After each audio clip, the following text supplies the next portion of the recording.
We'll start in around 5 minutes.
All right, hello everyone. Welcome to VGDev Valentine's Day edition. Woo!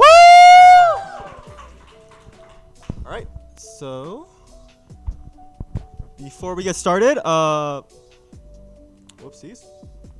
Before we get started, just the agenda for today. We'll go over through our announcements, and then we're gonna do our wonderful Valentine's Day cookie decorations. We have all of our stuff up here, so stay tuned for that. And then after that, we are going to have our famous slides night. Woo! It is still not too late. You have around like 15 minutes. But first, attendance as per usual. This allows us to get more snacks. So even if you're online, please do the attendance.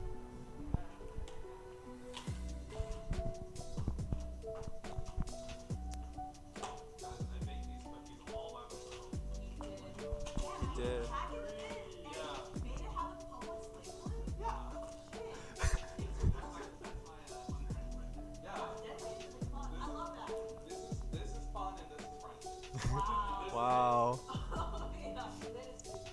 All right. Just a few announcements. So, as per usual, just a reminder that RedCon is happening March 1st with the VGDev Arcade. We have so much thing planned for and ready for that event. So make sure to attend. We might have something more than just the arcade as well, and we'll reveal that in maybe next week. Who knows? All right, and today's social is Slides Night. So it will be during this meeting while we're making the Valentine's Day cookies. Basically, in short, you talk about anything you want for 5 minutes cap. We may have not looked at your slides and reviewed them, so we are going blind. We might regret that after today. You can still sign up. The QR code's up there. You have like a couple minutes to make them, so if you want to make a quick one, that's fine. And also, if you submitted a slide online, but like can't attend in person, you can ask a member of leadership to present for you. We also might regret that. So, I think we can get started. Okay, what's up, guys? So, here's how it's gonna go. It's gonna be super chill, it's gonna be super fun, super freaky, super friendly. So, we have two types of cookies up here. We have sugar cookies, and we have chocolate chip cookies, which, again, to reiterate, I baked myself in my oven for you guys. As far as, like, fun little decoration items go, we have, guys, Target was cleared out today. So we got two things of funfetti. So there's funfetti. It's pink for Valentine's Day. I got like the little conversation hearts, so you could put those on your cookies. I got these like other heart-shaped like items you could put on your cookies, so that's cool. And there is like sugar dust and more sprinkles. So you can like go crazy with it, go fun with it, have crazy style with it. I think we said everyone can get 3 cookies to start. So, yep, 3 cookies to start. Thanks, Aiden. Everyone can do 3 cookies to start. There are bowls and you won't need a fork, but there's not. You might need a fork. There's knives and spoons. So, like, just take a little bit of like what you need to get started, and then hang out with your peers and decorate cookies, and then we can eat cookies and do slides night. Does that sound good to everybody? Yeah. All right, you don't really have a choice, so it has to sound good to everybody. Oh, nah, something she wants to say. When y'all finish decorating your cookies, you should take a picture and put it in like socials. Yes, you should. It may be featured on the Instagram for our like 5 billion followers. Yeah. Wait, this looks really good.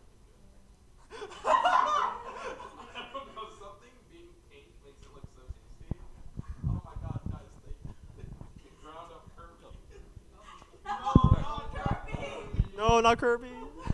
All right, so everyone, just come up to the front and grab a bowl and your 3 cookies. We'll probably split it in half, so like half, because we have like 2 icing containers. Yeah, so we'll just split it in half. So just get into like 2 groups and just share the icing with each other. But yeah, and we'll get started with slides night in like a few minutes. Well, let them get the.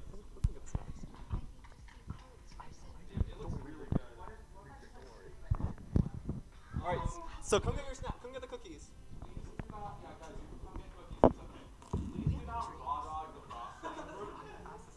Also, there's no tab on these, so I don't know if you get these in like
All right, we will get started with Slides Night in 5 minutes.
All right, I think we can now get started with Slides Night! Oh, is there another submission? There is. Oh, Guys, we have a lot of slides. I'm gonna be honest. This was a good idea. Guys, I don't even know if I'm gonna present. all right, so. All right, so this is the wheel. It is not rigged. I don't know what you guys are talking about. But all right, for our first slide, let's see. 1, 2, 3, spin that wheel! I wonder who it's going to be. Oh, wow, wow. It's Carlos. Oh my god, I love you, Carlos.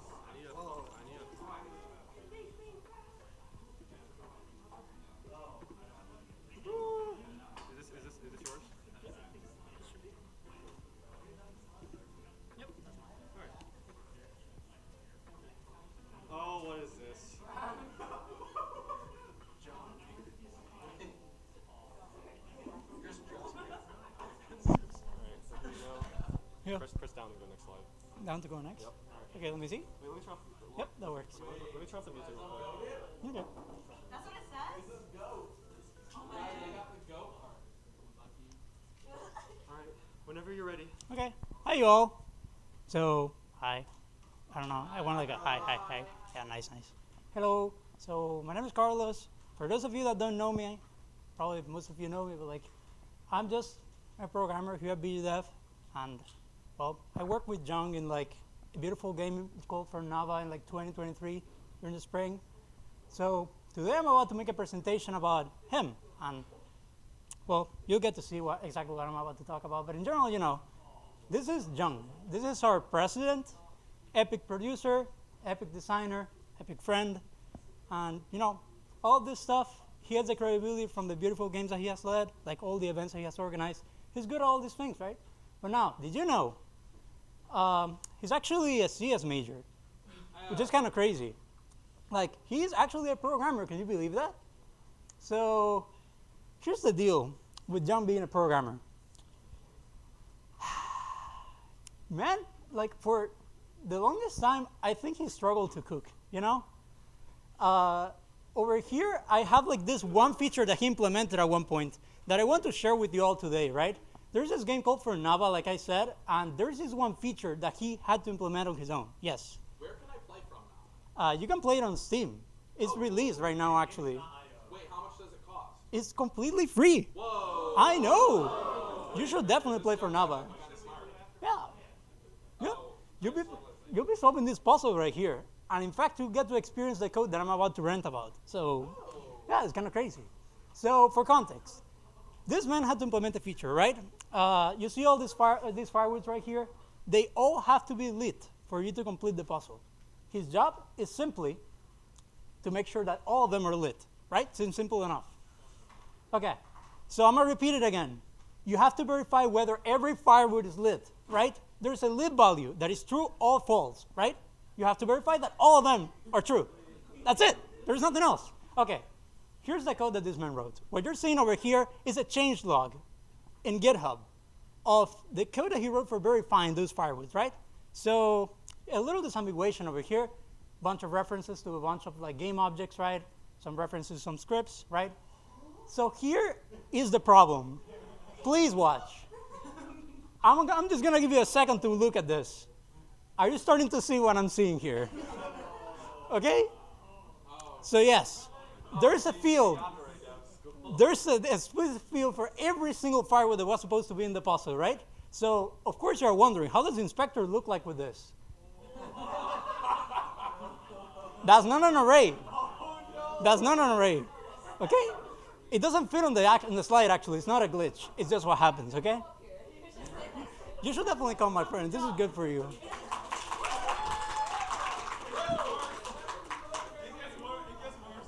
It gets worse, don't worry. So like, over here, this is the piece of code that this was replaced with. This is what you will find if you go into the game like nowadays and look at it kind of thing. It's a little bit different. That was a thing. 3 lines of code. So let's keep going. So this is the start method, and yes, you can probably see the problem, but I'm gonna zoom it in real quick if you haven't seen it right now. 1 line for every single firewall trying to get the component from it. This man had a lot of free time, actually. It was kind of crazy. But you see, I'm looking at this thing, right? I'm looking at this, and I'm like, damn, this is crazy. Why? Right? So this is the code that it was replaced with. It's a single line, right? Very simple. But here's the equivalent for the non-programmers in the room. Imagine you're going through a rice field, right? And you're picking up every single grain of rice with your bare hands on minimum wage. That's what John was doing that day. Right? That's kind of the equivalent. So there's more, right? So here's the infamous if-else statement that I remind him of to this day. It used to be more cursed than this, but I couldn't find the more cursed version, so this is what we get. So this is a picture that I sent him on the thing. You're probably seeing the problem here, but if not, I'm going to highlight it for you real quick. Right? This is not edited. This is the unedited picture of the thing. Right? So I sent him this message at some point. It was like 1 a.m. So I'm like, no judgment here, my friend. But I'm seeing a problem on this thing, right? And, you know, there's a little bit of effort into making this kind of thing. Like, reading this hieroglyph takes effort for me. Imagine writing it. So yeah, he goes like, Lama, you can tell that was done at like 5 a.m. I'm like, yeah, that checks out. That makes sense. So yeah, he says, yeah, this is way better. I kind of love it. He was fair. He was real. So here's the moral of the story. If you can write 9 lines of code to solve a problem, I advise you don't write 47, right? If you can use 2 variables to solve a problem, I advise you don't use 50. But yeah, in the end, it's kind of okay if you think about it. Like, we're programmers. We make mistakes, or we make things that we need to get done like very fast, and that's kind of in the spirit of VGDev. I don't want you guys to be like afraid to make mistakes just because I'm mocking him right now. Like, writing bad code is the best way to come up with good code, because you see like what works and what doesn't, what takes time and what doesn't. And your definition of good code will evolve over time, right? Like, his definitely evolved over time. Like, he became like an AI programmer of sorts. So now the AI writes the code for him. So just kidding. But yeah, I just wanted to make this presentation like a quick neat thing, so you guys will be like enticed to play this beautiful game called For Now, which is released on Steam and free. You definitely should Google it up. It will help us a lot if you play it. It takes like 20 minutes to finish it. It's a very nice game, and VGDev made, so you know. Yeah, C# is better than Java, and thank you so much.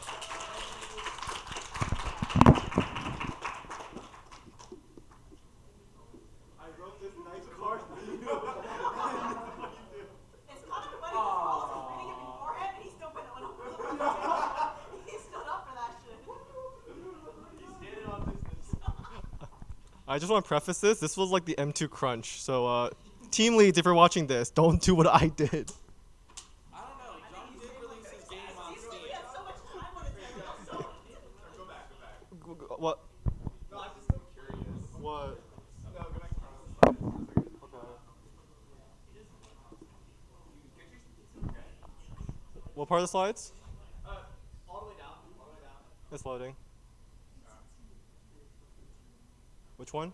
So, when you're like declaring on a variable, Yes. why is like some of them, like you have 5 of them in a row right next to each other, Yes. and then you declare 15, 16, 17, 18, 19, and 20 separately. We can talk about this later if we have to.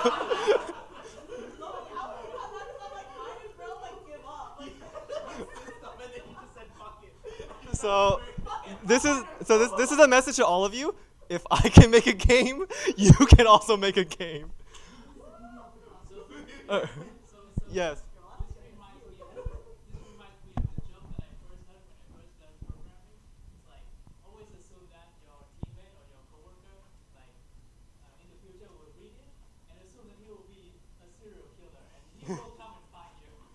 No, I've gotten death threats from DMs from Carlos many times this past year.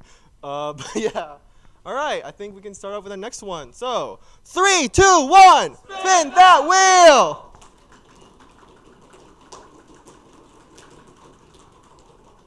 Uh-oh, it's a mod.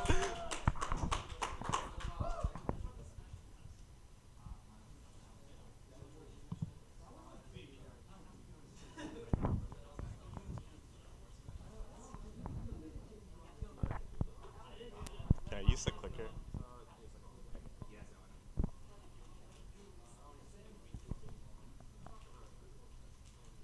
Okay, I already don't like the start of this. Wait, is there music? Yeah. Okay. Bye. Bye. Oh, this is a great song.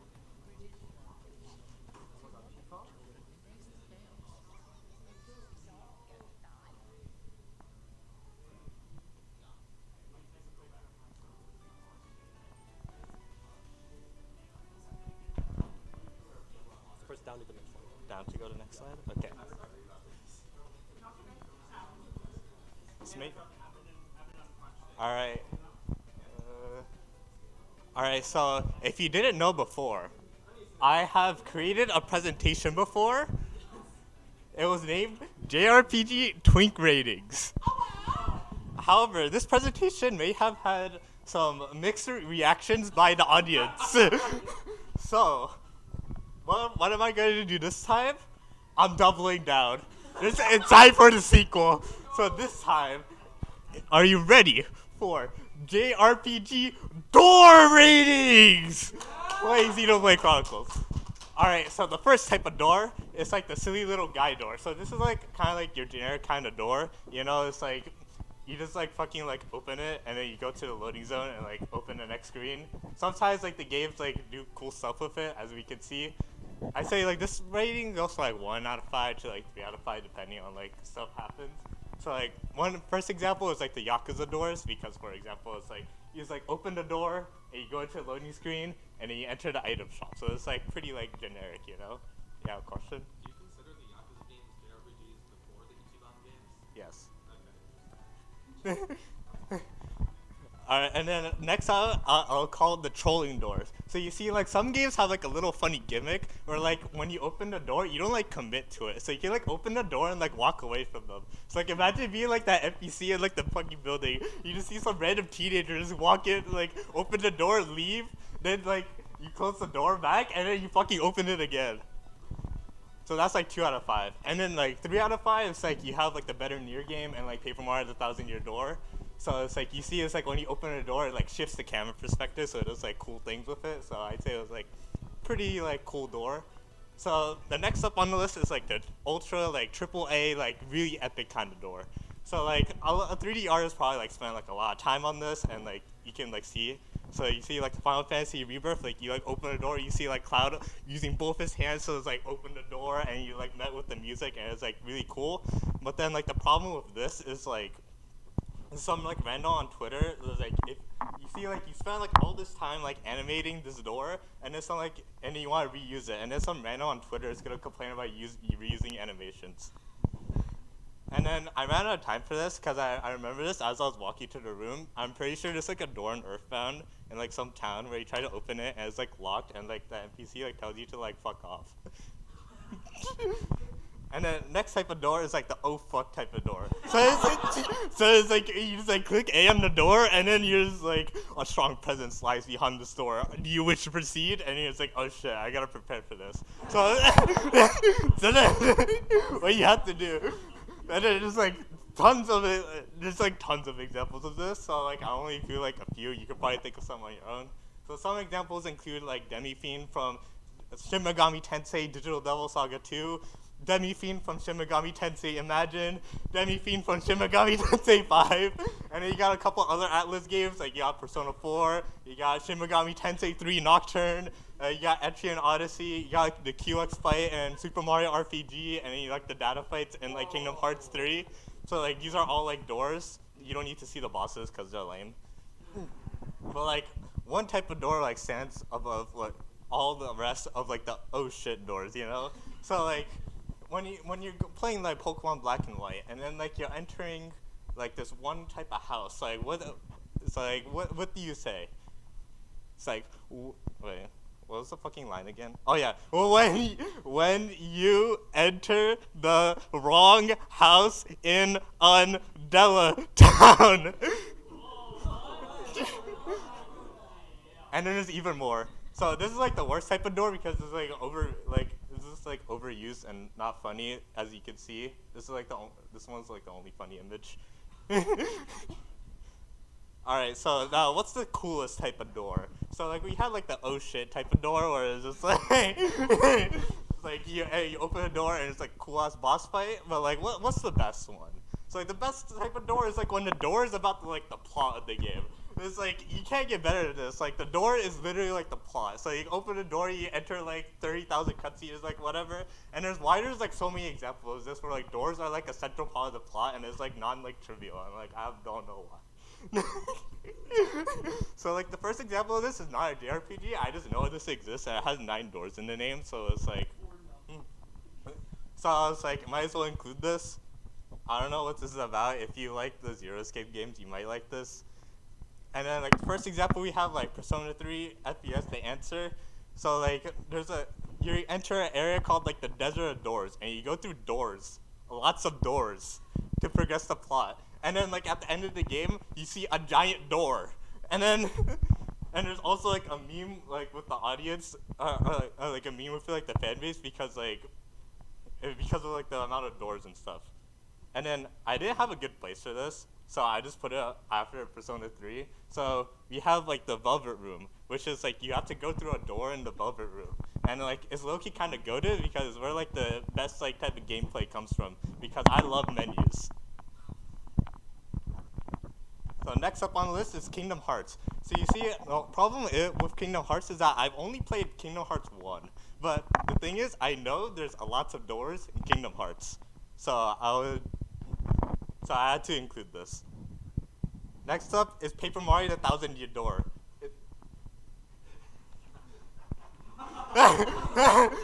Alright, next up on the list is Trails in the Sky the Third, which has a life double of that of One Piece. But the thing about this is that there's so many types of doors. Like, for example, you can hear about the geopolitical tensions between countries that won't matter for like 3 games. You have a fishing minigame from Hell, and you have Yuri.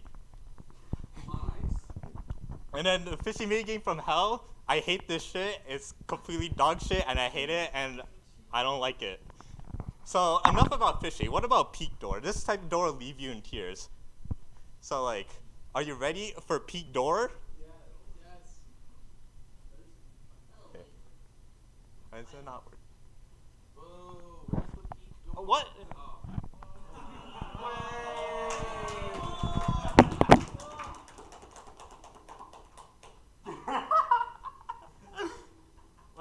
Wait, is it like fucked up though? Because like I had like a transition. I had a thick transition, but it's not working. I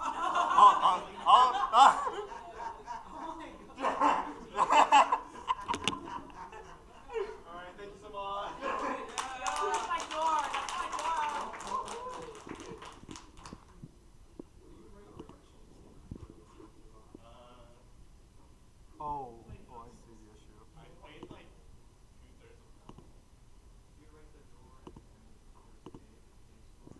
2/3 of that. All right, thank you, Samad, for the epic doors. All right, next on the list, 3, 2, 1, spin that wheel.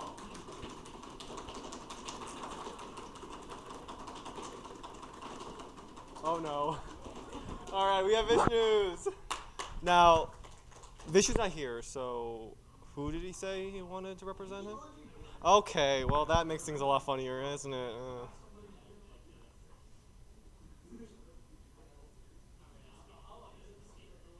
All right, give me a second.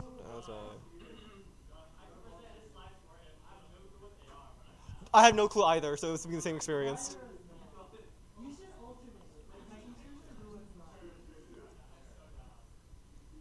All right.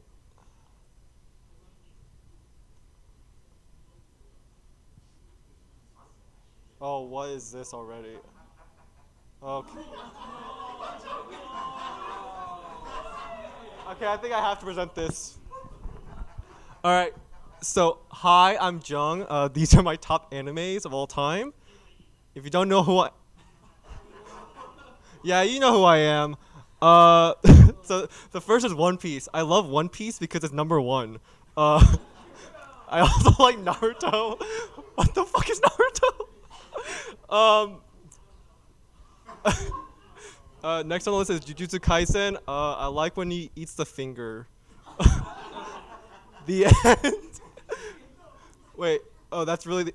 Wait, what the hell? Fish 2? Wait, no. Huh? Oh. Yeah, you should download this game. It's really cool. Okay, that's the actual end. Never mind. Sword Art Online seasons... I don't know what they're talking... I don't know what he's talking about here. What is he talking about?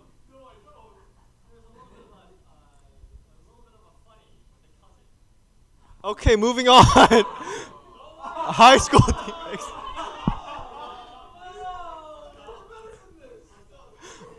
I'm not better than this. All right, next is my...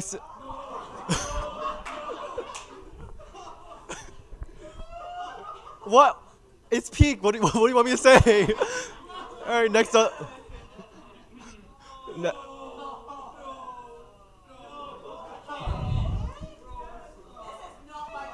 This is not. Not my president, bro. All right. All right. Next on the list. Wait, is that it? Oh, that is it. All right, that is the actual end. All right, do you guys have any questions? Moving on. All right, next one on the list.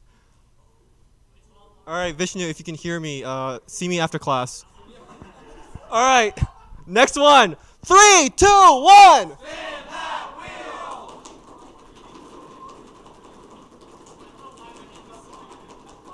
Oh, it's Mike.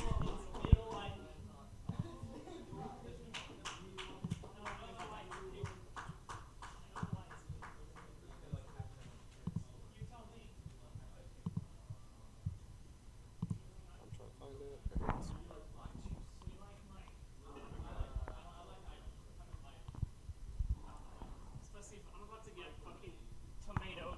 Hey. Oh, wait, what? Go back up, go all the way up. Okay. It's slander, my dude.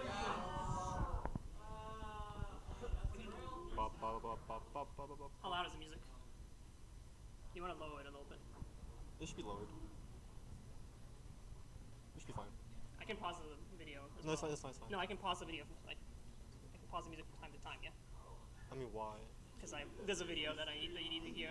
Okay, I'll just put it here then. Yeah. Yeah, I'll just put it in this top right corner. So you can just pause it whenever you want. So right now it's pause. Alright. Okay, cool. Alright. It's time for have some memes, boys and girls. Now, if you don't laugh, it's going to be really awkward. I'm going to be up here just making a joke out of myself. And Jack is going to shoot me after this. We should have slander. All right, let's start with the VGDev leadership. So first up, Jung. Whenever team leads are presenting slides, he's over here on the right. This is him. It's like a little. What? He is. That's why he wrote that code. If you remember, like. All right. Also, Jung.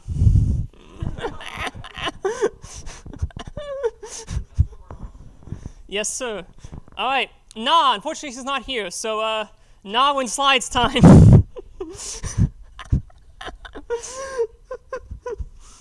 The poor lobster. All right.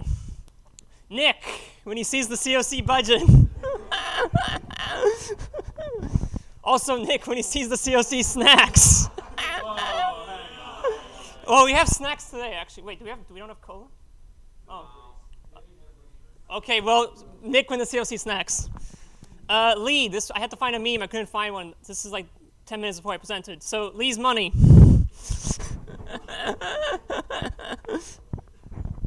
All right, let's get on to the games. So first up, our very own Slayers. Slayers when it's CCS 1332 exam week. And I heard March 6th is exams? Whoa, March 7th reference? Isn't March 7th M2, Jack?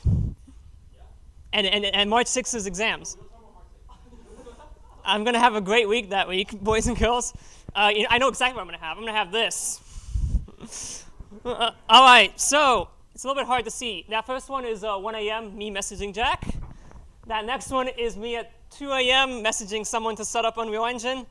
And the fourth one is someone at 4 a.m. making commits to the repo. Get some sleep, boys and girls.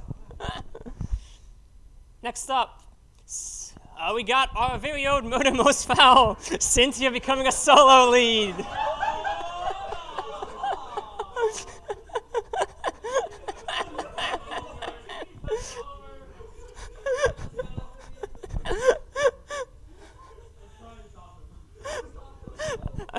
All right, next one. Hadioplegic when Facebook breaks. When it breaks the entire code base for M1. South Park episode, they beat up Mark Zuckerberg. It's a good episode. Next up, Bonding Alive has one co-lead. Oh, wait.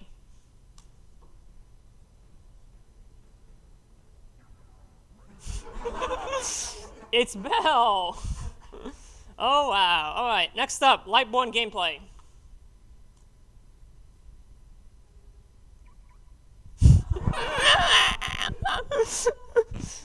Enough said? Enough said? All right, the Murder Most Foul art team.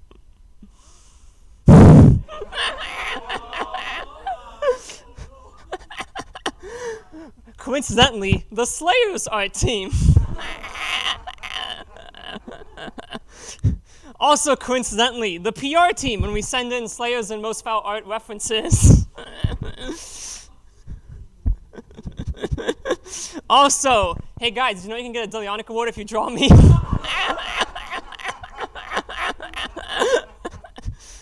And all of you, why are you here? It's Valentine's Day.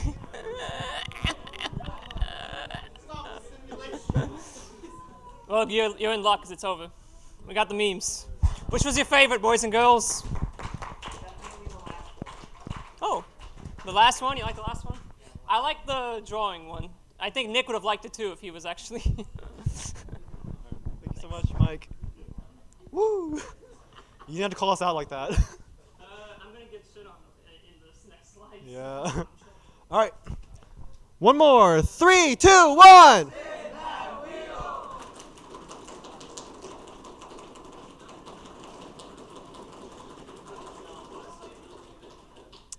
It's Roderick. Woo!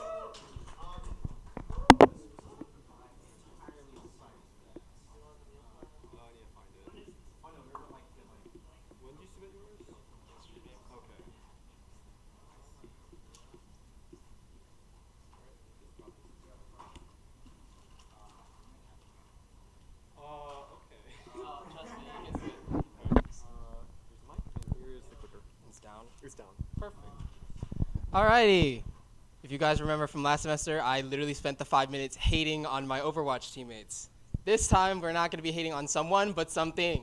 We are going to be hating on a specific nursery rhyme. Now, how many of you have seen this nursery rhyme or have heard it in your childhood? Perfect. So some of you are familiar with it, and me personally, this doesn't make a lot of sense. So we're going to do what we call a literary analysis of this. So, start with the first line. Hey diddle diddle, the cat in the fiddle. Is diddle a noun or a verb? I personally am uncomfortable, so I will not be answering that. Is it a cat with a fiddle? A cat and a fiddle? Do they know about each other's existence? Are they, existing at the same time? So if you don't know what a cat or a fiddle is, here is a visual representation of them. Do with this as you will. Now, the second line. The cow jumped over the moon. What the fuck does that mean? What does that mean? This is my best representation of what I think that means. I don't know how this is possible, but we're gonna make it work. So, we're gonna set up some assumptions. Number 1, the cow is indestructible. Number 2, cow can breathe in space. Number 3, cow will not freeze to death in space. Number 4, no other forces are acting on the cow except gravitational from the moon and the earth. Number 5, cow somehow aligns perfectly to do half orbit around the moon. It is impossible, but for the sake of argument, it is possible. And number 6, terminal velocity does not exist. Perfect. So we're going to start with calculations. How long does it take for the cow to reach the moon? Well, Earth's escape velocity is 11 kilometers a second. So we're going to say that our cow's starting velocity is 12 kilometers a second. So that means the cow will escape Earth's atmosphere with 4.3 kilometers per second. For those of you that don't know what that means, that is approximately Mach 12.65. So the distance from the moon to the Earth is about 385,000 kilometers. That means it takes roughly 88,500 seconds, 1,475 minutes, or 24.5 hours for the the cow to reach the moon. Now we got the sequel. We got more. How long till the cow returns? Well, we need to figure out how long it takes to orbit the moon. So the radius of the moon, 1,700 kilometers. Let's say we have to orbit around 100 kilometers above the surface of the moon. That's what roughly it is for the Earth. Let's just make it, for the sake of argument, that easy. The length of travel will be roughly 5,770 kilometers, and therefore it takes about half an hour to orbit the moon. Therefore, in total, 49.5 hours for this one jump. we got a completed trilogy here. So, what is the cow or Earth feeling? Well, that's approximately 52 Gs once it hits back on Earth. And if we assume that the cow displaces 0.1 meters upon contact with the Earth, it has a deceleration of 720 kilometers per second squared.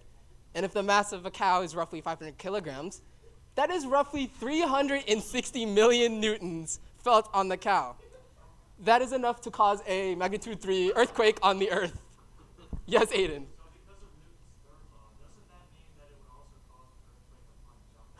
Yes. So 2 earthquakes for the price of 1. Great observation.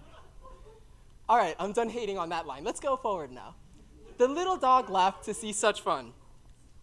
Can dogs laugh? If so, what does that sound like? Oh, sure. And what was fun about that? What I talked about so far has been fun, because that was pretty traumatic. We've had a cat and a fiddle, and then cow doing, I don't even know what, but something. Oh, whoops. That is about the noise that Elliot made in the back. That's what would make that noise. So we have, and the dish ran away with the spoon. Again, what the fuck? What does that mean? How can the dish run? Is the spoon in cohorts, or is it being stolen? And is this the fun the dog was laughing at? And here's your dish and your spoon. So, what can we take away from this? Well, cats are musicians. Cows are godlike. Dogs indulge in dark humor. And fine china are thieves. Thank you for coming to my TED Talk.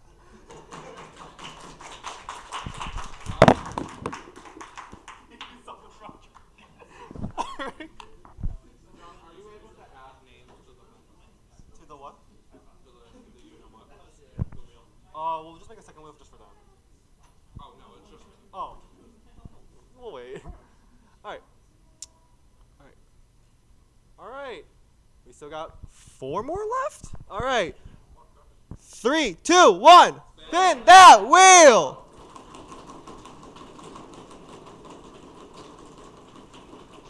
It's Kellen! Woo! Is this person here? Oh, he is. Alright.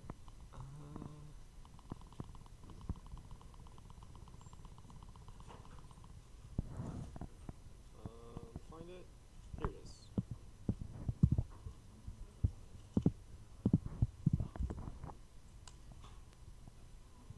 Alright. Untitled game idea. Alright. Here's the clicker. Just press down. Down. Okay. Thank you. I actually don't really think I need a mic because of my voice, but I think I completely misread what these slides are supposed to be about. Huh? Oh, it's for. Oh, I'm so sorry. Sorry about that.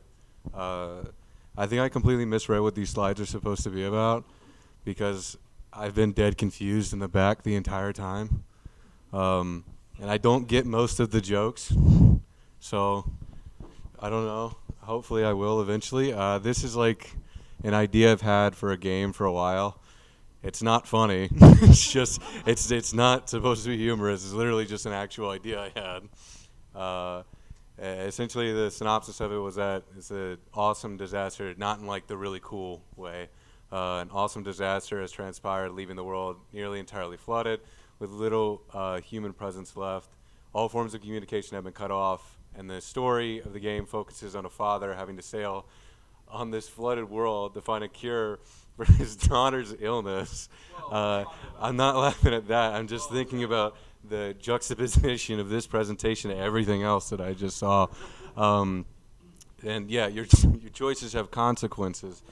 The point of this was like, genuinely, I don't know what I'm doing when it comes to game development, and I'm trying to figure it out slowly right now. I'm sure the team of Murdered Fowl could definitely attest to that I don't know what I'm doing, but I'm working on it.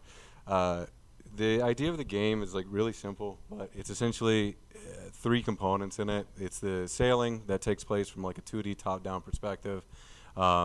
and then the walking on and interacting with the boat itself to like maintain it so that way you can continue to sail, and that takes place in the sort of 3D world from a first-person perspective, and then also events of actual landfall, which are rare because again it's completely covered in water pretty much.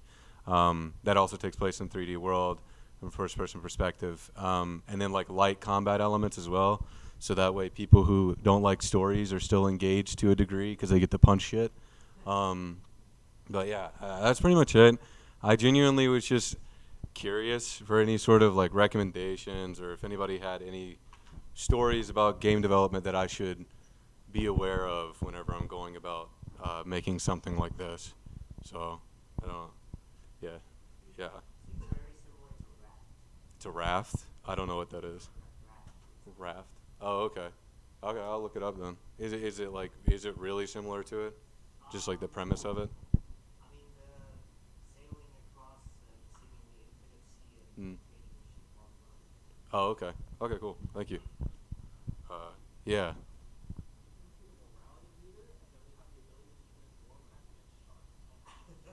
Okay. I think that's a little out of scope of what I was wanting, but if there's a morality meter for a father finding a cure for his daughter's illness and he's doing like the Nazi equivalent of murdering a bunch of sharks, and I guess that's fair. Yeah, I'll think about it. Sick. If no one else has anything else, I think I'm done. Thanks. So much. All right, thank you, Kellen. Anything. You said go wild, and I was really confused.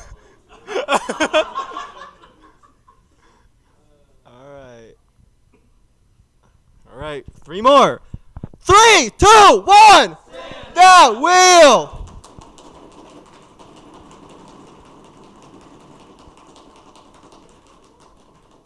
All right, Aiden, get up here.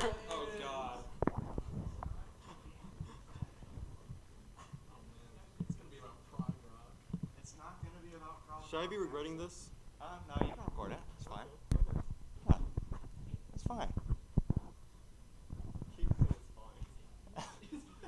When have I ever presented something that was ever out of line, or like said some things about Hearst that like?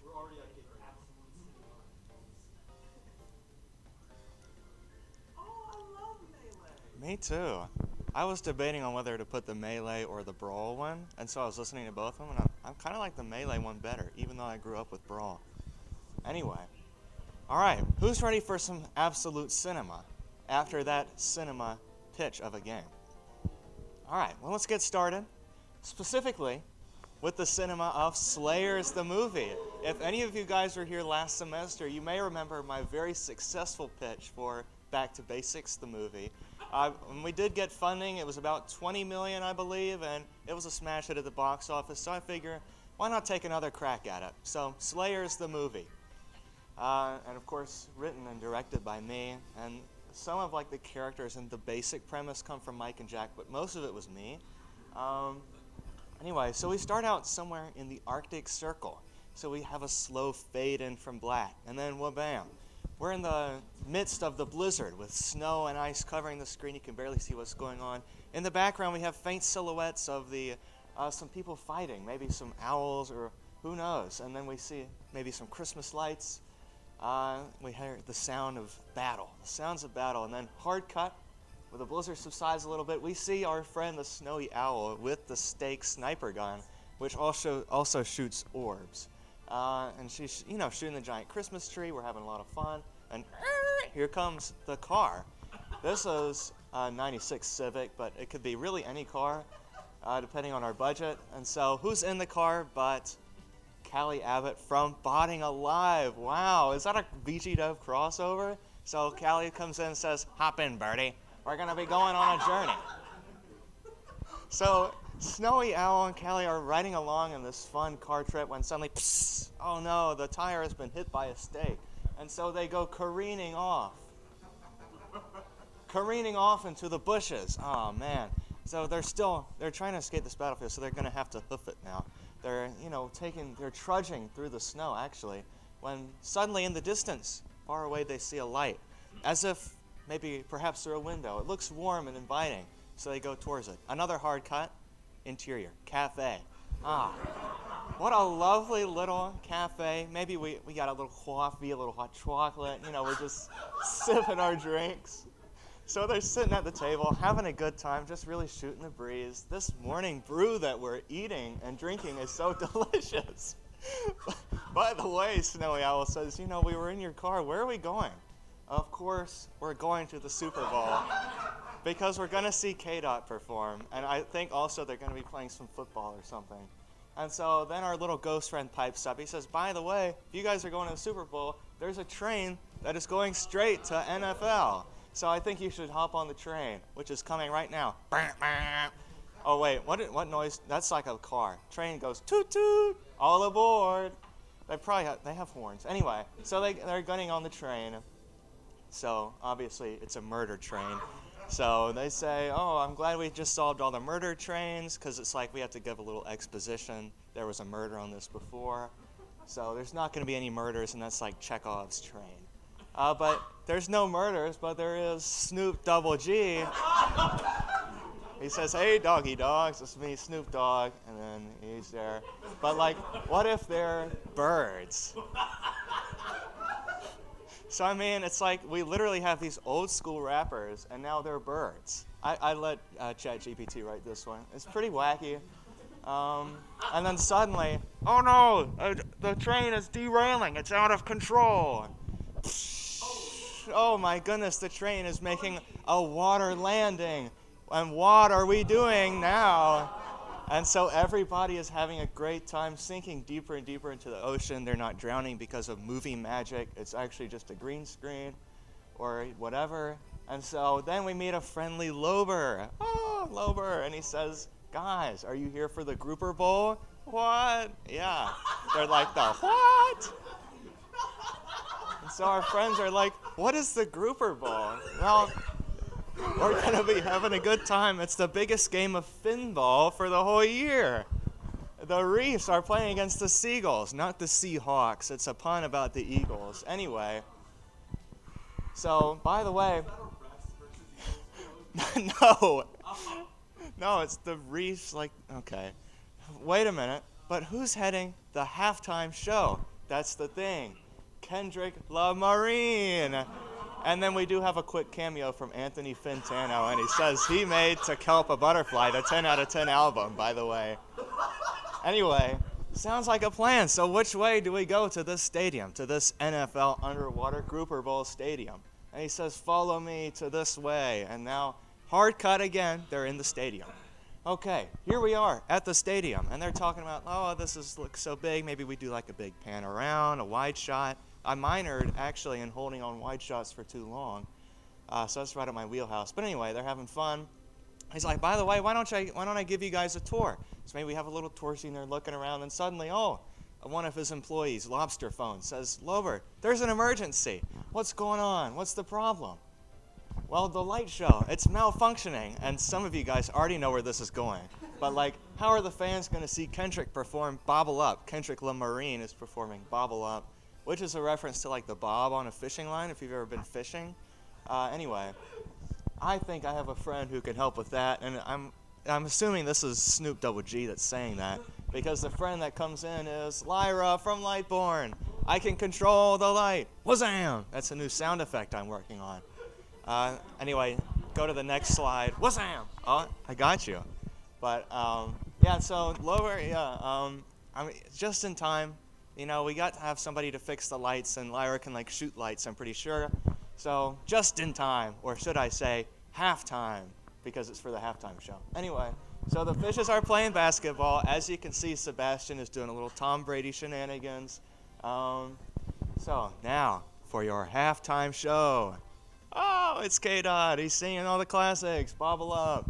I feel good. Get the haddock out my face. He's performing all of the classics, and the crowd is going super wild.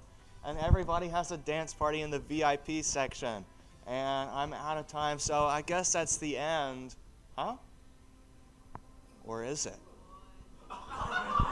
Thank you for enjoying my pitch and watching it. Okay, that's all I have.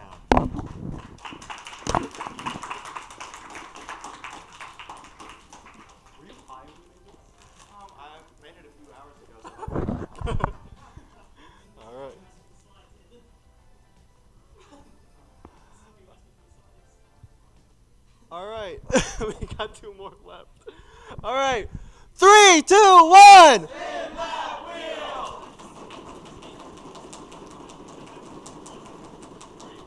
Oh, oh, it's Sophia. Let me just. Thank you.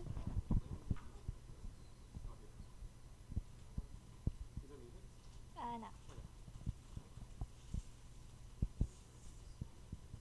But can I like use the mouse if I need to? He's not. Okay. Hello everyone and welcome to VGDev Game Pitch Bingo. You may be wondering, what the fudge is that? But I said fudge. I said fudge.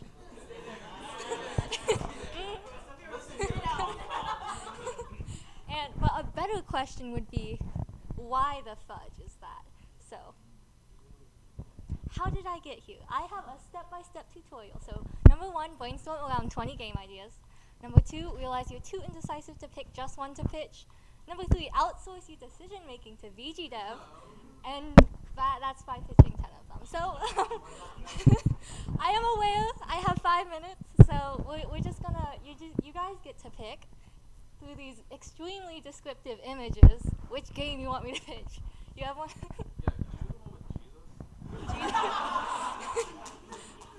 I thought you might ask. Alright, here's Jesus. So the premise is you're a newborn god in a world of millions of gods, okay? You're not special. And you need to amass a devoted following if you want to survive. So you gotta answer your followers' questions with mysterious weather changes and divine intervention in order to gain faith, like lighting Toyota in the sky. So here are the game mechanics. So every turn, your followers send up like a question, a request, like, will you help us win this war? And you can do one of several actions. For example, a thumbs up cloud costs 15,000 faith, acid rain for a week costs 10 faith, and all cows in a 10-mile radius spontaneously die. Free! Free. And based on your answer, you can gain or lose faith. And the more followers and faith you have, the more options you have, the more things you can do, the more expensive options you can buy. And if you get 0 faith, you die. You lost. Yes, question? I can neither confirm nor deny these allegations. Thank you. So pros and cons list. So it's a pretty simple game to understand and pick up. You just gotta be God. That's pretty easy, right?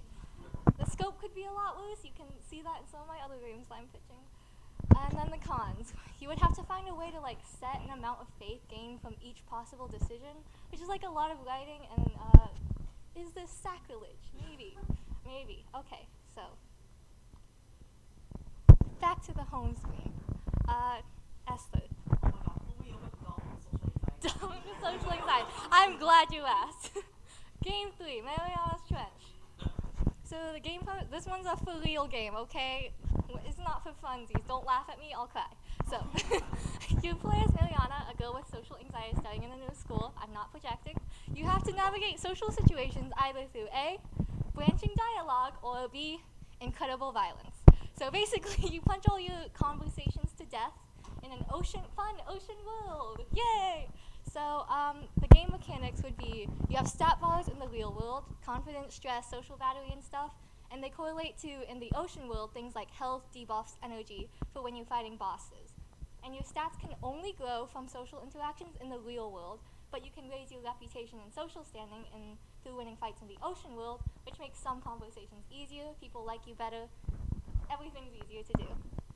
And as you make friends, you start unlocking friendship level 10 trauma and have to fight harder and more difficult conversations. But also learning more about yourself, Mariana, and gaining confidence, happiness, self-esteem. And game mechanics part 2, to make the dialogue actually challenging and not Genshin's illusion of free choice dialogue options. You get things like blanks, blurts, and a factor of delivery, which are all up here, you can see them. And then some general mechanics are the ocean fights are just turn-based fighting game, basically. And yeah, for each conversation, you can either choose to fight them in real life by talking to them, or in the ocean world by punching them. Yay! And yeah. So pros and cons, this game is literally my child. And cons, call this game Scope Francis, the way it's too big. And second point is just a fancy way of saying scope. Yeah, it's big. Okay, back to main screen. You. Witch cat. Yippee. Okay, game 4, familiar forest. So this game premise is that you're a witch that accidentally turned themselves into a cat, a witch familiar if you will, semi-permanently. So you can no longer cast spells because you don't have opposable thumbs, so you have to collect ingredients and improve your potion making skills until you can make one that lets you turn back into a human. And I'm hoping it'll be 2D pixel. The problem is I don't know how to do pixel, but that's fine. 2 parts to the game are like gathering ingredients, so this might be more story focused, like you have to enter the fairy side of the forest and beg them basically for some food or something. And then you make potions, like a Cooking Mama game. Pros and cons, not terrible to implement, and it's open to change in development. And the cons is I don't know how to 2D pixel, and lots of details not figured out. Sean. Alright. I'm glad you asked. Alright, game. So, the game premise. You are a shrimp. Also, the ocean is boiling. So, so this is going to be a 2D platformer kind of, so you can only move down, left, and right. You cannot move up, of your own free will at least. So you have a temperature gauge, that's your health bar, and being in the upper half of the screen, the higher ocean cools you down and the bottom half heats you. The further down you go, the faster you gain heat. And if your temperature gauge reaches the top, you spontaneously fry, just right at that instant. And your goal is to reach the end and escape the boiling ocean, and the way you move up is like, there will be game mechanics like vents, volcanoes, seaweed that you can climb up. Just basically any way you can get yourself as high as possible and not fry yourself. And the game would be called Temperature. That's the main selling point. I'm gonna be real. Okay, that is all of them. Thank you for your time. Yeah. Thank you so much, Sophia. All right, we have just one more left. Who could it be? Who could it be? I need the loudest spin that wheel. Not yet. I need the loudest spin that wheel from all of you. 3, 2, 1, spin that wheel!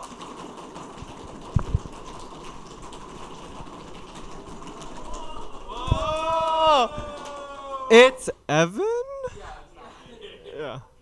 Oh, do you want to present? Do you want Nick to present? Okay, go for it. All right, let me. All good.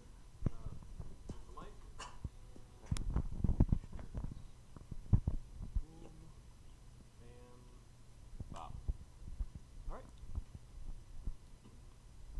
She goes down to move the next slide. Got it. All right. This is G.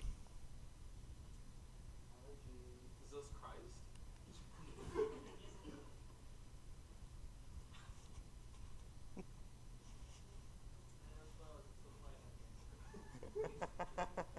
Don't worry. This is spoiler free. Spoiler free.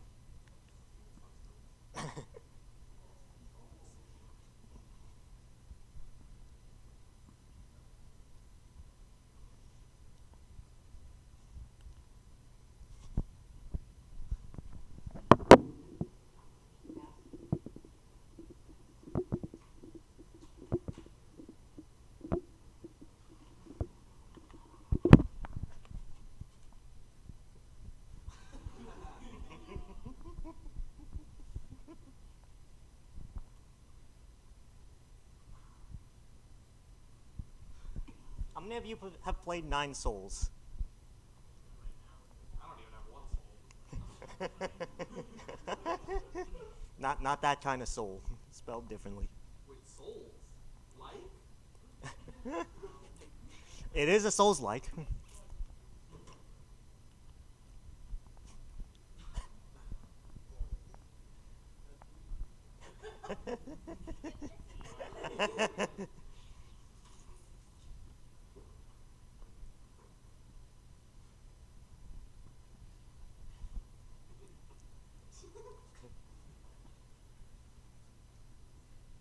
Hang on.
time we got left? We got plenty of time, plenty of time.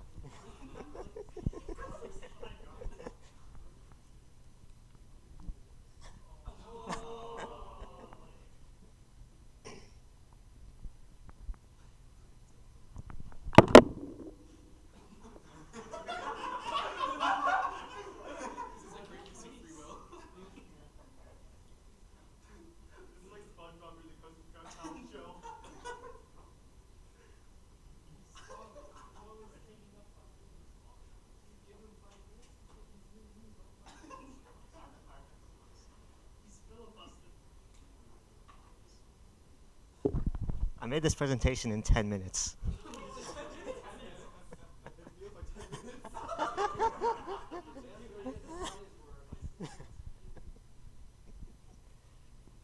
We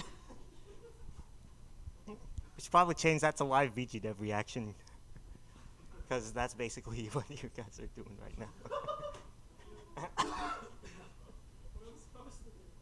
I don't know.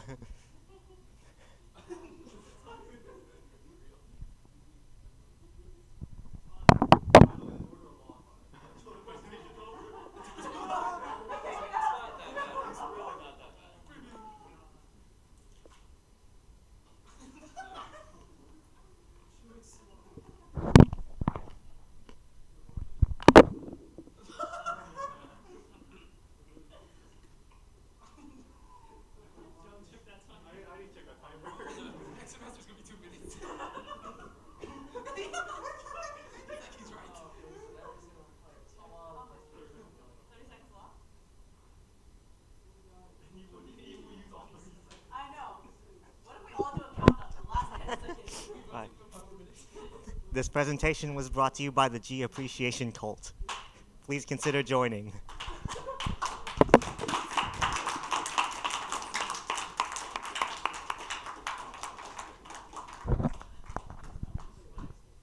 I don't know how I'm supposed to react to that. All right.